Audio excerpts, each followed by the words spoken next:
Well, it's funny. Let's talk about the more obvious differences, right? I mean, I'm pretty conservative in terms of mannerisms, obviously haircut and dress and interest, so forth, right? And you're a conservative who does yoga, right? Yes, So yes. I think part, and I know I'm biased here, but this is part of the kind of what we're missing here, right? And I'm not putting us up on a pedestal here, but I'm saying our politics are not our entire worldview and interests are not derived from our politics. Part of, I think, what is interesting about human about us and not human about people who are just some of their ideologies is that we're walking contradiction. Right. And it was really fun work when I worked at for the Republican Party um, was I made a point when I turned in my vacation request that they knew where I was going because it was my vacation request was the 2 weeks and where I would be following Bob Dylan for those 2 weeks. Yeah. And then it was fun to be with my friends who I followed Dylan with, who were absolutely and totally appalled by the fact that I could work for the Republican Party and be at a Bob Dylan show. And what I would always try and explain to both of them is if you listen to what Bob Dylan's talk, he's a pretty conservative guy. Another You would concept. never Yeah. hear this, but I think, but no, I think again when you look at the long tail, and I think in the sense of he could elements of Burke and Payne embody Bob. Listen, I'm just gonna have to say for the because I figured we would get here at some point. The listeners, I asked that all three of them, or two and a half of them, and whoever's dog is listening, to also keep tabs with me how many times Alan brings up Bob Dylan in each episode because we're gonna need a big piece of paper here.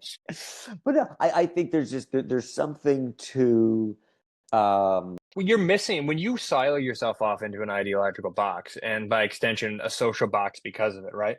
When your entire worldview and thus your interests are rooted in your political beliefs, you right. end up your social life is rooted. And think about my life is so much more enriched because I'm incredibly grateful for the conservative Catholic upbringing. Well, maybe not the Catholic part, but the conservative upbringing that I had, because that was an entire facet of life that most people aren't ever don't ever have the opportunity to experience, right?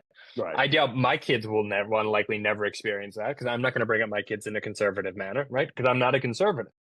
So I've gotten to see both sides of life. And I'm a better person. I'm a more well-rounded person. I'm a better thinker because of it. I'm a better human. I'm a more tolerant human because of that. Not because I'm a liberal, but Right. because my exposure to a lot of diversity across the ideological spectrum. And I think that's the thing. And I think it is, and this is maybe sort of a good place as we come to a close, is to, the most important thing, the most enriching thing I think that we have is surrounding ourselves by diversity. And it is extremely difficult. None of us do it.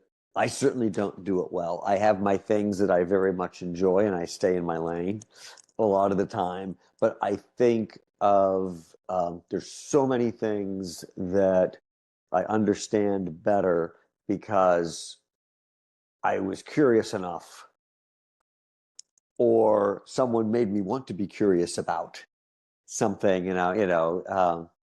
that, I learned about something I would have never done, whether because I wouldn't have Sure. listened to that band. If I hadn't listened to that band, I wouldn't have read that book. If I hadn't read that book, I wouldn't have looked at this piece of art.